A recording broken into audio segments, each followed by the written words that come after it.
오늘 본문의 말씀을 가지고 인생 방향 수정하기라는 제목으로 은혜를 나누기를 원합니다. 여러분들에게 무탈하신 것만으로도 이게 감사한 제목인 줄 아시죠? 한번 좌우로 인사하실 때 살아 돌아오셔서 감사합니다. 정말 저는 기도합니다. 우리 성도님들이 명절 때 오고 가는 길에 정말 어려움이 없도록 해달라고 하나님 도와주십시오라고 기도합니다. 하나님 기도하는 자들에게 역사하시고 그런 일들을 우리가 분명히 나타내신 줄 믿습니다. 저도 이제 우리 명절이니까 움직이긴 해야 되는데 수요일까지는 예배가 있어서 그래서 예배에 참여를 하고 진행을 했었습니다. 그래서 이제 목요일 날 하루를 이용해서 이제 친가도 가고, 본가도 가고, 이제 처가도 가고 그런 시간을 가졌습니다. 근데 평상시 같으면은 시간 1시간 반이면 갈 거리인데 3시간씩 걸리더라고요. 그러다 보니까는 이 내비게이션을 계속 뚫어지게 쳐다볼 수밖에 없더라고요. 과거에 보면은 제가 예전에 지방에 저희 부모님이 이제 화순 쪽에 고향이셔서 왔다 갔다 하는데 그쪽에서 낮에 12시에 출발했는데 새벽 2시에 도착했습니다. 14시간 만에 도착한 적이 있었습니다. 우리나라 땅이 그렇게 넓은 줄 몰랐어요. 그런 시간들도 있었는데 보니까는 지금은 이제 내비게이션이 발달해가지고 그렇게 많이 걸리지 않고 좀 요리조리 잘 빠져나가는 것 같습니다. 근데 내비게이션도 한계가 있더라고요. 왜 그러냐면 그 길이 그 길이요. 그놈 가는 길이 그놈 가는 길이요. 죄송합니다. 이런 표현을 써서. 그러니까 다들 똑같은 내비게이션을 쓰고 있으니까 어디를 빠져나가도 같이 그냥 막히는 거는 마찬가지더라고요. 그래서 그냥 있는 대로 가는 게 낫겠다 그런 생각이 들 정도로. 그러면서 제가 이제 길을 가다 보니까는 그래도 이쪽 길로 가면 좋았을 텐데 하는 아쉬움이 남기도 하더라고요. 어떤 길, 어떤 방향을 잡고 가느냐, 그것은 이 길의 문제뿐만 아니라 인생에도 굉장히 중요한 숙제인 것 같습니다. 지난주에 예수님께서 공적인 삶을 시작하시면서 첫 발을 내디신 것을 광야에서 마귀에게 시험을 당하시는 것으로 시작했다라고 말씀을 드렸습니다. 그것 가운데 마귀의 시험을 이기신 예수님의 그 영성, 광야에서 배우는 영성에 대해서 지난 시간에 말씀을 나누었고요. 이제 그 말씀이 이어져서 나오는 본문입니다. 근데 이 본문의 말씀은 좀 심상치 않은 상황이 있습니다. 그래서 예수님은 갈릴리 지역으로 이동하셔서 예루살렘을 떠나서 가버나움에 사셨다라고 이제 성경이 시작이 되고 있습니다. 광야에서 시험을 받으신 후에 예수님의 사역의 무대는 가버나움으로 옮겨지는 것이죠. 광야를 나오셨지만 예수님이 오신 이 땅은 어떤 땅이었을까요? 어쩌면 예수님 편에서는 여전히 광야 아닐까요? 현실이라는 삶의 현장이라는 또 다른 광야에서 예수님이 보여주시는 모습은 바로 저와 여러분들이 살아가야 될 인생 방향인 줄 믿습니다. 또 다른 광야, 이 공생의 일상을 사시면서 우리에게 보여주신 예수님의 모습을 상고하며 인생의 방향을 제대로 잡고 살게 되시는 저와 여러분 되시기를 주의 이름으로 축원드립니다. 첫 번째는요, 예루살렘으로 갈 것인가, 갈릴리로 갈 것인가. 오늘 본문 말씀에 보면은 이제 침례 요한의 상황이 나옵니다. 예수님께서 침례 요한을 통해서 침례를 받으셨죠. 그리고 광야에서 시험을 당하시고 이제 시험까지 끝내셨습니다. 그러면 이제 가야 될 길이 있었을 것입니다. 예수님 편에서 어느 길로 가야 됐을까라는 것이죠. 아무래도 복음 증거하기 좋은 도시로 가야 하지 않을까요? 정치적으로나 경제적으로나 안정되고 또 넉넉한 곳을 향해서 복음 증거하는 것이 좋지 않았을까라는 생각을 하실 수도 있지 않을까요? 더욱이 예루살렘이 바로 그런 경제, 정치적인 중심지였다면은 또 다른 하나의 테마든 종교적으로도 중심지역이었죠. 그렇기 때문에 예수님 편에서 가야 될 곳을 선정하신다면 예루살렘을 선택하는 것이 타당할 것입니다. 더더군다나 갈릴리는 굉장히 먼 곳이죠. 예수님이 침례받으시고 또 시험을 받기 위해서 광야에 계셨던 지역을 따진다면 굉장히 먼 거리였겠죠. 게다가 예수님은요, 어렸을 때 예루살렘에서 중요한 아주 소중한 추억이 있었습니다. 그것은 무엇이냐면 예수님 유년기 시절 때 얘기입니다. 12살 때 얘기인데 그때 그 부모, 아빠, 엄마의 손에 이끌려서 예루살렘에 절기 제사를 지내러 다녔던 기억이 있는 것이죠. 그런데 그때 어떤 사건이 벌어지냐 보니까 예수님을 잃어버리는 사건이 벌어집니다. 그래서 마리아가 예수를 놓고 뭐라고 얘기합니다.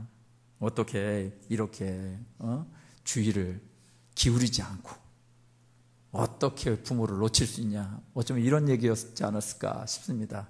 근데 거꾸로 하면 누가 잘못했을까요? 네. 아이에게 주의를 기울이기보다는 부모가 그렇게 했어야 되는데 어쨌거나 상황이 그렇게 전개됩니다. 그때 예수님이 12살 된 예수님이 하신 말씀이 누가복음 2장 49절에 나옵니다. 이 말씀 보니까 예수께서 이르시되 어찌하여 나를 찾으셨나이까. 너무 어른스러우신 것 같아요. 내가 내 아버지 집에 있어야 할 줄을 알지 못하셨나이까. 어린 12살밖에 안 된 예수님이 하신 말씀이 무엇이냐. 당신을 찾고 있는 부모 엄마에게 하는 말씀이 내가 내 아버지 집에 있어야 될 줄을 알지 못하느냐. 못하십니까? 라고 얘기하는 거죠.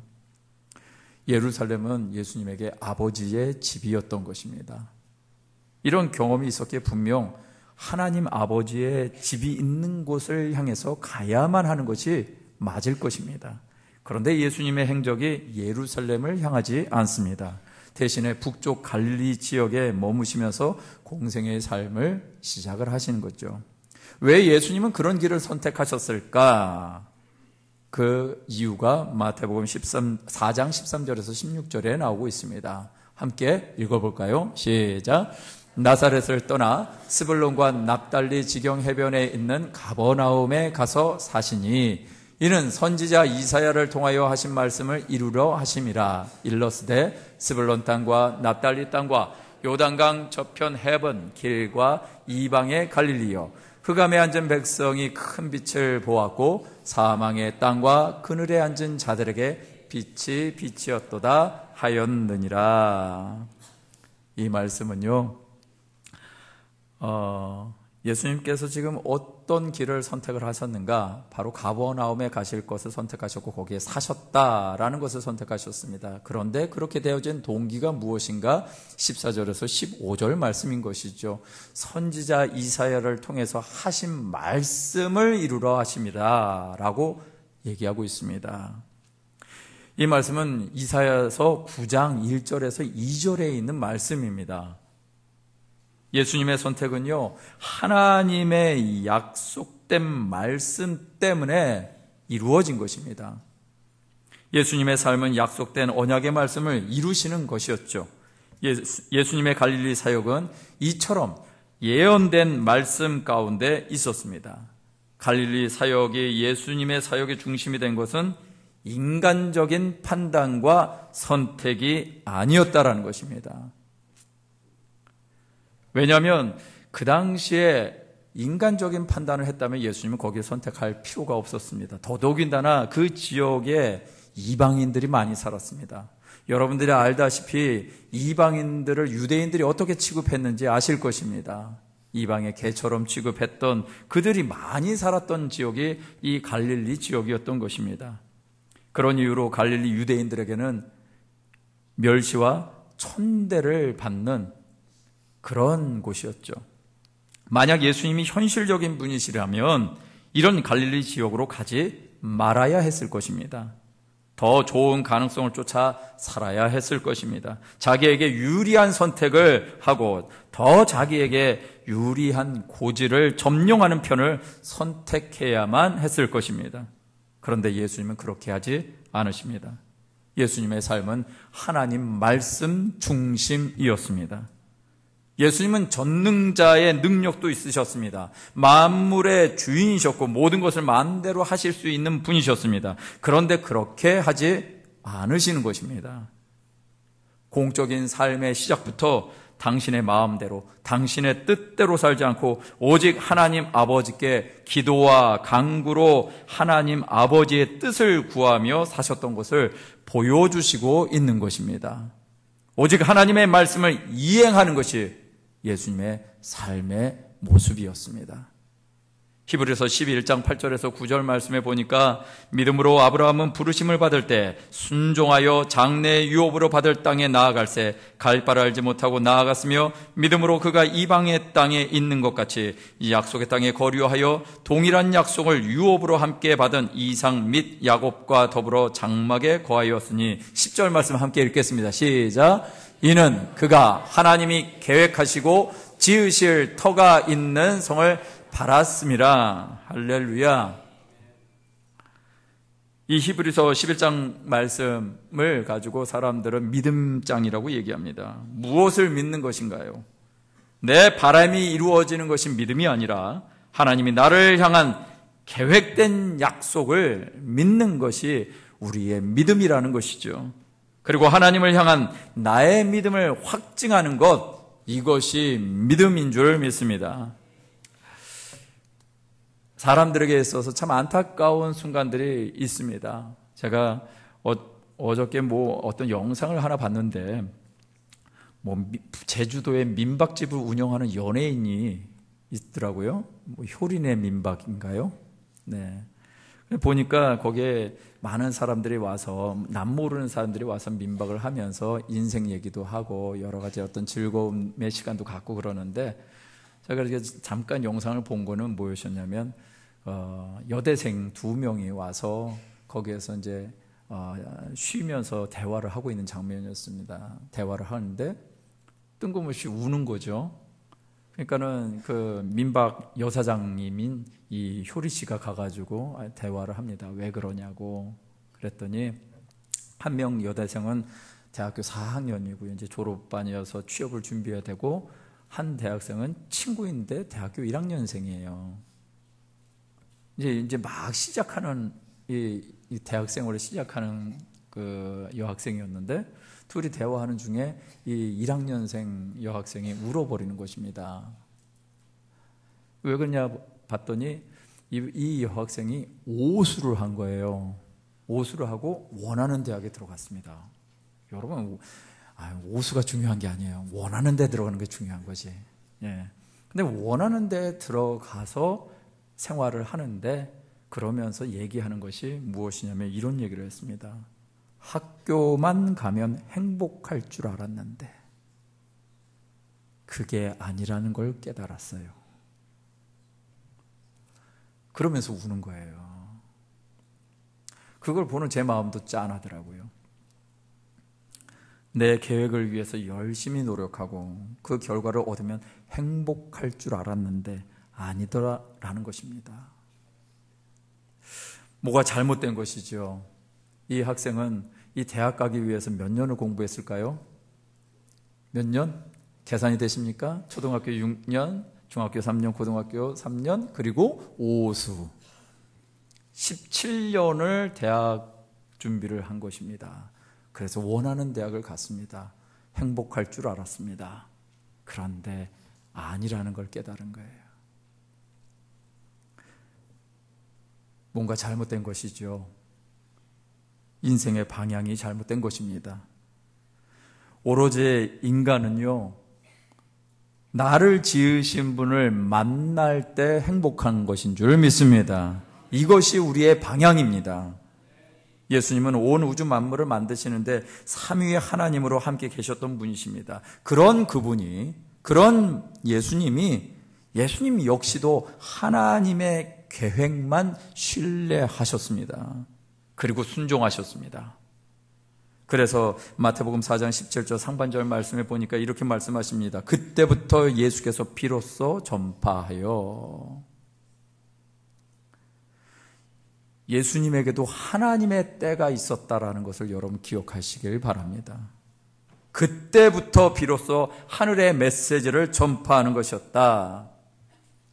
예수님은 분명 복음을 전하기 위해서 이 땅에 오셨습니다. 그러나 예수님의 사명이 아무리 숭고한 하나님의 뜻이라고 할지라도 그것조차도 하나님의 때가 있었다라는 것입니다. 갈릴리는 하나님의 때와 하나님의 역사가 있는 곳이었습니다. 성도 여러분, 여러분은 어떤 삶을 사시고 있으십니까? 내가 원하는 것, 나의 때를 위해서 하나님의 때를 마음대로 살고 있는 것은 아니십니까? 예수님은 있을 곳, 일할 때를 주관하시는 하나님께 순종하셨습니다.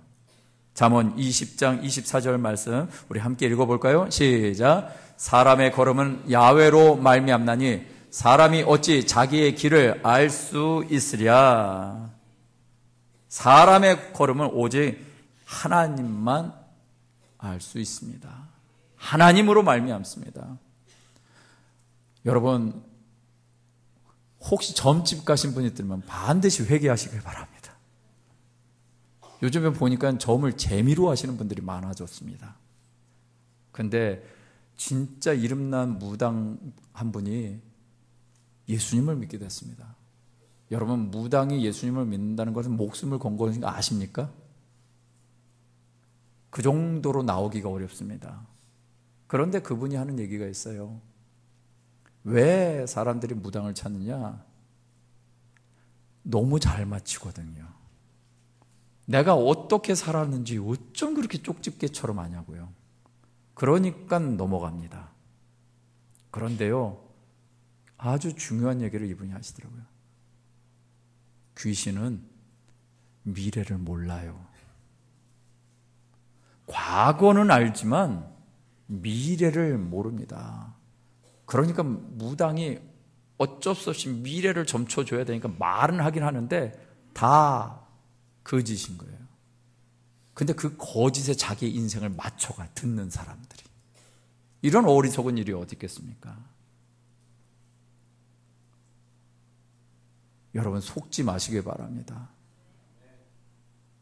사람의 걸음은 오직 하나님께로 말미암습니다. 할렐루야. 스스로가 자기의 길을 내려는 어리석은 일에, 그리고 어리석은 삶에 자기의 인생을 맡기지 않는 저와 여러분 되시길 주의 이름으로 축원드립니다. 오늘 하나님의 약속된 말씀 앞에서 자신의 선택과 때를 기다리는 것조차도 순종하신 예수님의 모습이 저와 여러분의 모습이 되시기를 주의 이름으로 축원드립니다.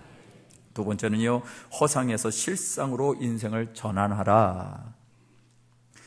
마태복음 4장 12절 말씀을 보니까 예수께서 요한이 잡히셨음을 들으시고 갈릴리로 물러가셨다가 라고 얘기합니다. 예루살렘 부근에서 아마 요한이 잡혔던 것 같습니다. 요단강에서 침례를 베풀었는지 모르겠습니다. 그래서 결국은 헤롯에게 끌려가지요. 이것을 들으셨습니다, 예수님이. 그리고 나서 예수님이 하신 것은 갈릴리로 물러가셨다라고 얘기합니다.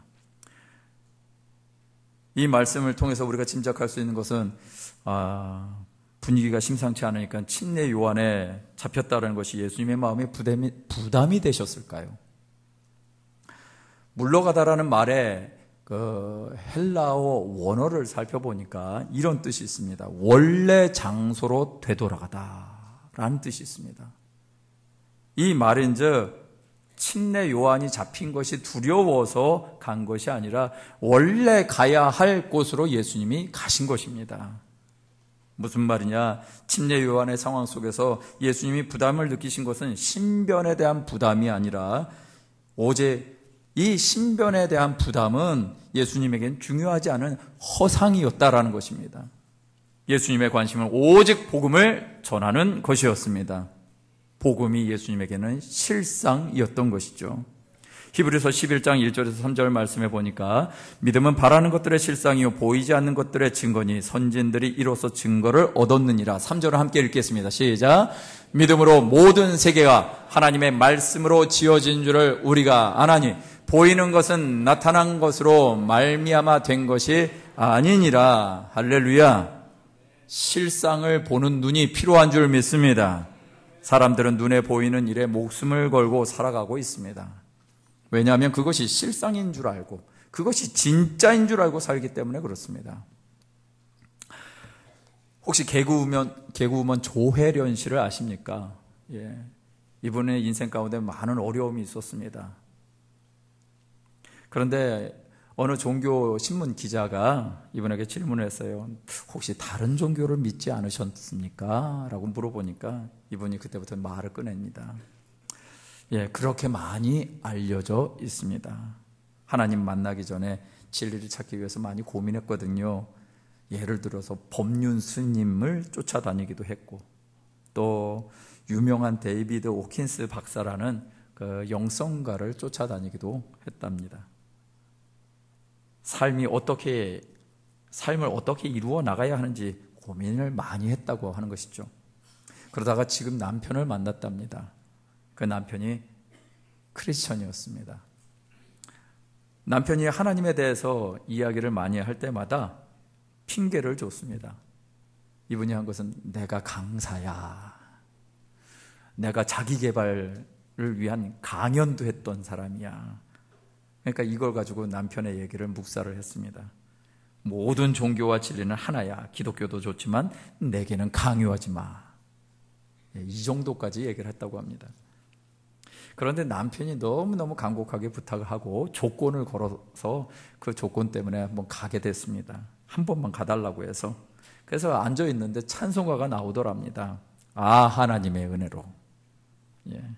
그 가사가 이 쓸데없는 자 왜 구속하여 주는지 나는 알 수 없도다. 내가 믿고 또 의지하면 내 모든 형편 잘 아는 주님. 이 가사가 나왔는데 그때 이분이 굉장히 힘들었답니다. 마음이 힘들고 피폐한 상태였는데 제 어려움과 고초를 아무도 모른다고 생각했는데 주님이 아신다라고 하는 것에 이분 속으로 이렇게 생각했다면 알긴 뭘 알아. 네.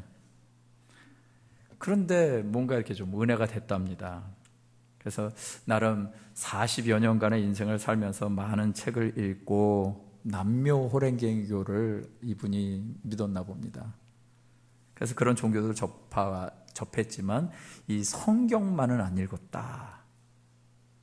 자기는 신을 믿지 않는다라고 얘기를 했습니다. 원숭이가 진화돼서 인류가 되었다라고 믿었고요. 불법의 법화경도 읽고 윤회도 믿었답니다. 그런데 믿든 안 믿든 이 성경 한번 읽어보리라 마음 먹고 본격적으로 파고들었답니다. 그리고 결국 성경을 통해서 하나님을 만났답니다. 이것이 이분의 간증이었습니다. 그래서 지금 또 다른 새로운 인생을 사시고 계십니다. 자기 개발서 책도 내고 강연을 했던 이 조혜련 씨가 결국 허상을 내려놓고 실상을 발견한 것입니다. 하나님의 말씀은 세상의 두려움과 운명에 대한 염려의 허상을 내려놓게 하는 줄 믿습니다. 하나님의 말씀은요, 허상을 쫓아가는 인생에서 실상을 쫓아가는 인생으로 전환시켜주는 능력인 줄 믿습니다. 그것이 예수님이 하신 일입니다. 무엇이 실상인지 외치는 것이죠.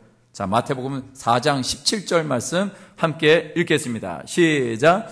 이때부터 예수께서 비로소 전파하여 이르시되 회개하라 천국이 가까이 왔느니라 하시더라. 할렐루야. 저와 여러분들의 삶은 이곳이 전부가 아닙니다. 이 땅을 살아가는 것이 실상이라면 하나님의 아들이신 예수님이 이 땅에 오셔서 마귀에게 시험받지도 않을 것입니다. 그리고 천국을 외칠 일도 없었을 것입니다. 이 땅의 유일한 실상은 바로 예수님과 그분의 나라가 실상인 줄 믿습니다. 예수님이 걸어가신 실상의 삶을 따라가시는 저와 여러분 되시기를 주의 이름으로 축원드립니다. 세 번째는요, 사람을 닦는 어부가 되게 하리라. 명절 때마다 나오는 통계지만 이번 추석에 최대 인구가 이동했다고 뉴스에서 듣게 되었습니다. 승용차를 이용할 때마다 필수가 된 것이 처음에 말씀드린 것처럼 어느 순간 내비게이션이 되어버렸습니다. 내비가 없으면 운전을 못하는 사람들도 있다고. 내비가 고장나면 벌벌 떠시는 분들도 있다고 그런 얘기를 들었습니다.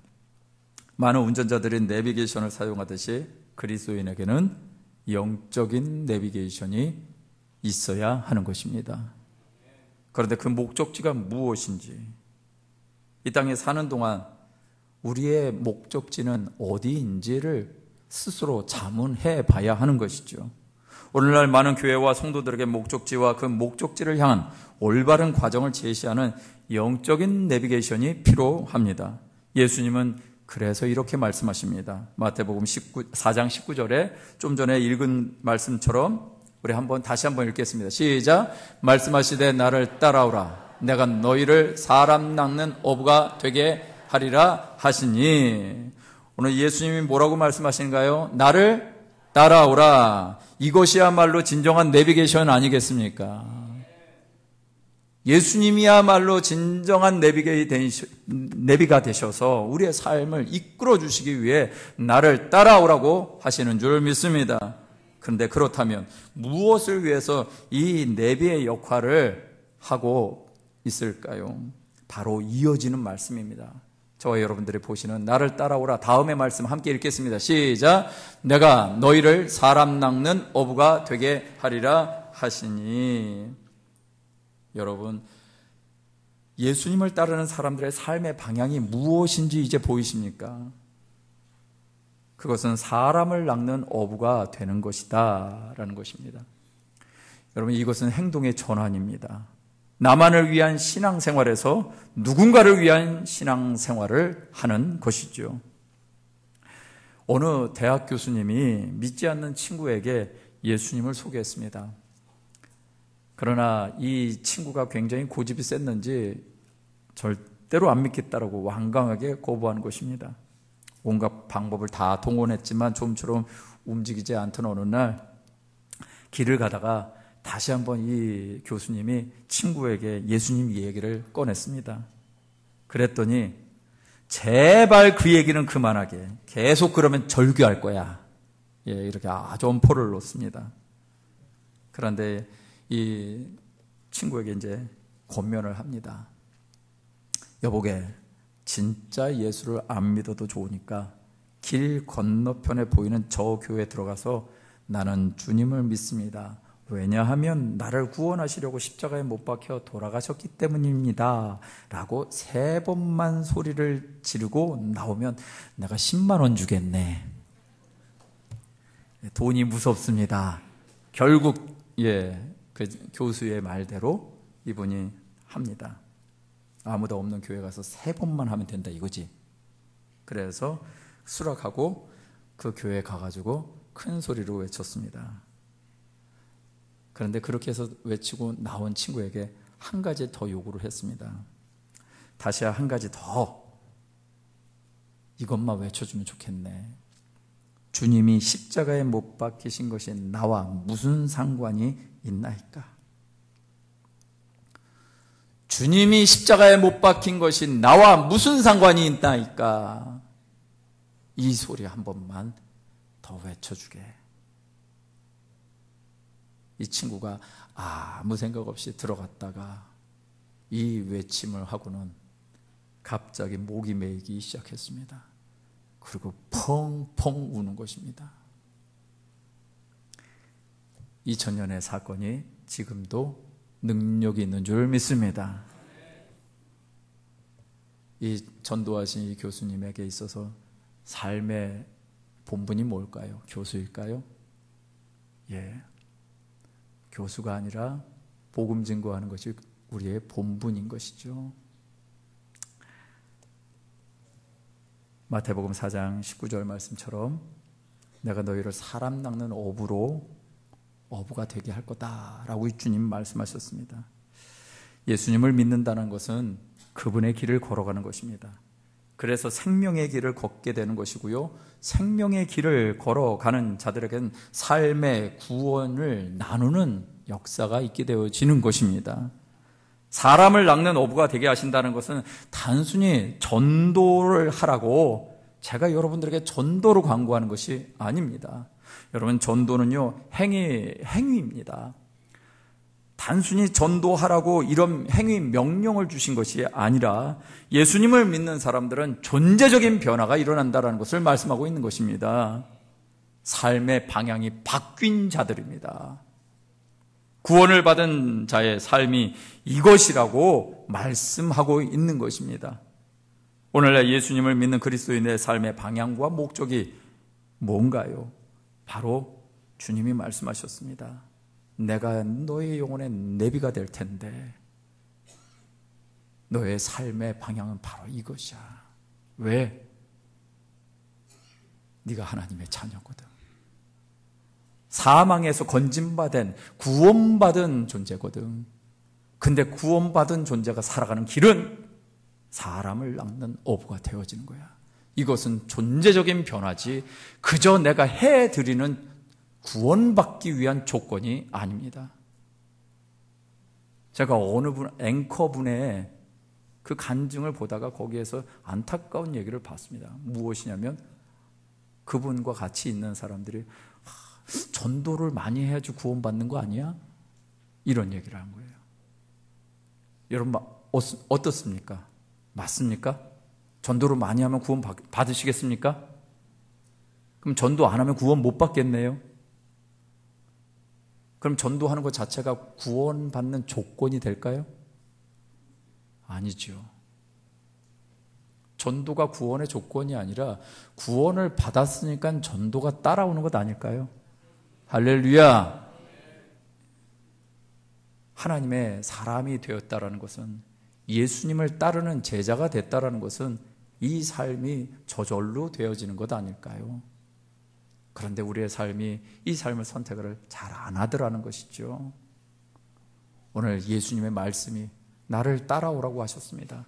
나를 따라오는 자가 바로 저와 여러분들인 줄 믿습니다. 예수님을 믿는 자들인 줄 믿습니다. 그럼 예수님을 믿음으로 말미암아 구원을 받았다면 우리의 삶의 자리는 사람 낚는 어부의 삶이 될 것입니다. 그것이 내가 직장이든지, 내가 그것이 사업장이든지, 내가 가정이든지 어떤 자리든지 예수님의 구원을 외치는 자, 바로 저와 여러분들의 삶의 방향인 줄 믿습니다.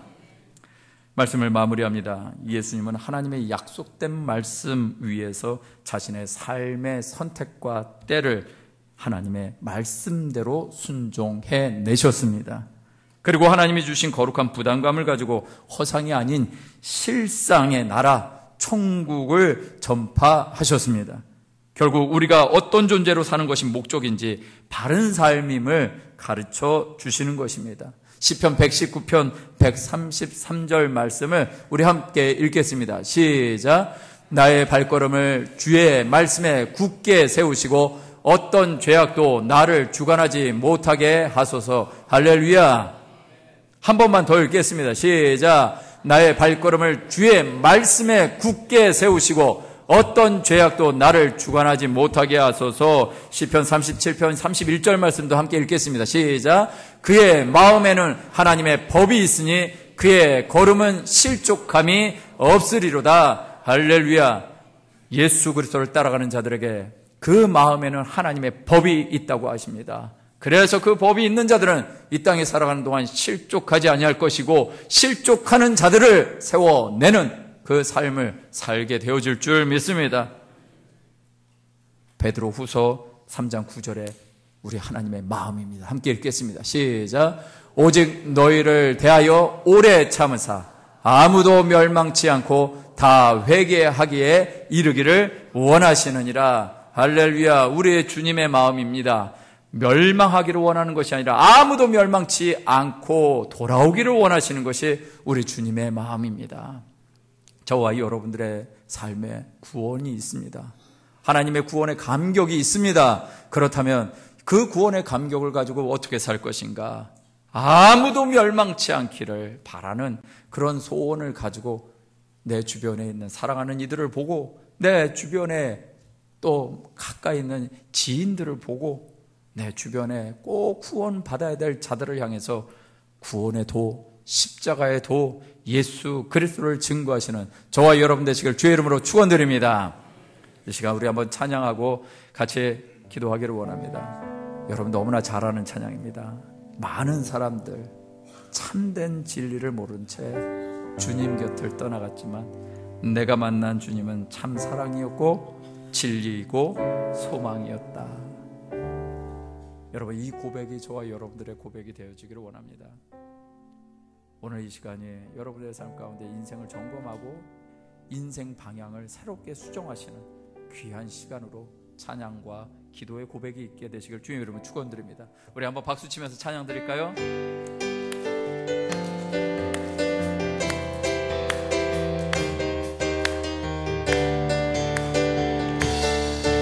많은 사람들 참된 진리를 모른 채 많은 사람들 진리를 모른 채 주님 곁을 떠나갔지만 내가 만난 주님은 참 사랑이었고 소망이었어. 난 예수가 좋다오. 난 예수가 좋다오. 주를 사랑한다던 베드로 고백처럼 난 예수를 사랑한다오. 무거운 짐진자 내게로 오라. 내가 너를 쉬게 하리라. 아멘. 이 길만이 생명의 참 복된 길이라. 아멘. 항상 내게 들려주셨어. 난 예수가 좋다오. 예수가 좋다오. 난 예수가 좋다오. 주를 사랑한다던 베드로 고백처럼 난 예수를 사랑한다오. 형제 자매여 참된 행복을 찾거든. 형제 자매여 행복을 찾거든. 예수님을 만나보세요. 그분으로 인하여 참 평안을 얻으면 나와 같이 고백할 거요. 난 예수가 좋다오. 난 예수가 좋다오. 주를 사랑한다던 베드로 고백처럼 난 예수가 좋다오. 난 예수가 좋다오. 난 예수가 좋다오. 주를 사랑한다던 베드로 고백처럼 난 예수를 사랑한다오. 이 시간 우리 한번 기도하며 나가실 때 많은 사람들이 진리를 찾고 있지만 엉뚱한 곳에 방향을 잘못 잡아서 인생을 헤매고 있습니다. 그러나 교회 안에서조차도 그런 일이 있다면 우리 하나님의 마음을 탄식하실 것입니다. 우리 안에 인생 방향을 잃지 아니하도록 진정한 내비게이션이 되신 예수 그리스도 따라가는 우리 모두가 되어지게 달라고 주의 마음을 주시옵시고 우리에게 맡겨주신 사명을 일깨우면서 삶의 자리에 실천하며 살아가는 우리 모두가 될 수 있도록 주여 한번 부르시는 통성으로 기도하며 나갑니다. 주여, 살아계신 하나님, 이 시간에 우리 가운데 은혜를 더하여 주시고 하나님의 말씀이 우리에게 부러지게 하여 주시니 감사합니다. 아버지 하나님, 주의 마음을 알아가기를 원합니다. 주의 마음을 알아가기를 원합니다. 아버지 하나님, 인생의 방향 아버지 하나님이여, 온전한 하나님의 뜻대로 우리의 인생을 수정하며 나갈 수 있는 은혜가 있기를 원합니다. 내가 주님으로 인하여 기뻐하고 즐거워하기보다는 여전히 내가 붙잡고 있는 것이 있어서 아버지 하나님이여, 놓지 못하고 살아가는 것이 있다면 오늘 이 시간 깨닫게 하여 주시옵시고, 아버지 하나님이여, 하나님을 향하여 인생의 방향을 수정하고 말씀대로 살기를 결단하는 우리 모두가 되게 하여 주시옵시고, 아버지 하나님이여, 이 땅에 편한 것, 좋은 것을 향해서 선택하며 살아가는 것이 아니라 아버지 하나님이여, 정말 하나님의 나라와 일을 구하며 아버지 하나님이여, 우리에게 맡겨주신 삶을 잘 살아내는 우리 모두가 되기를 원합니다. 아버지 하나님이여, 헛된 일들을 쫓아며 살아가기를 원치 않습니다. 아버지 하나님, 다시 한번 우리의 마음을 하나님 점검합니다. 헛된 것, 허상을 쫓아서 살지 않게 하여 주시옵시고, 오직 하나님의 나라와 일을 구하며 이 땅에 우리에게 맡겨주신 삶, 아버지 하나님의 사람을 낚는 어부의 삶을 살기를 원합니다. 나의 영광을 구하지 않냐고 하나님의 영광을 구하며 아버지 하나님의 영혼을 구원하고 영혼을 건지는 어부의 삶을 살아내는 우리 모두가 될 수 있도록 은혜를 베풀어 주시옵소서. 우리의 인생의 방향이 수정되어지기를 원합니다. 새로워지기를 원합니다. 주여, 역사하여 주시고 행하여 주시옵소서. 주여, 이 시간을 말씀해 주시옵소서. 주님이 십자가에 못 박히신 것이 나와 무슨 상관이 있나이까. 아버지 하나님이여, 이런 고백이 다시 필요한 이들에게 하나님이여 은혜를 주시고 감동 주시고, 아버지 하나님이여, 주님과 함께 그 믿음의 길을 걸어가는 아버지 하나님이여, 영혼의 주수꾼이 될 수 있도록 아무도 멸망하지 않기를 원하시는 아버지의 마음을 알아서 살아가는 우리 모두가 될 수 있도록 이 역사하시고 행하여 주시옵소서. 우리 한번 찬양합니다. 난 예수가 좋다오. 난 예수가 좋다오. 난 예수가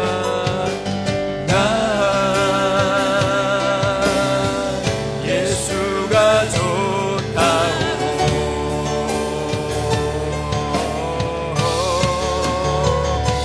주를 사랑한다던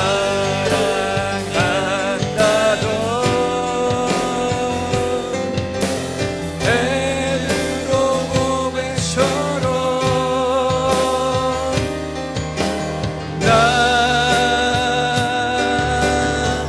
예수를 사랑한, 한 번 더 고백합니다. 우리 가슴에 손 얹고 난 예수가 좋다오.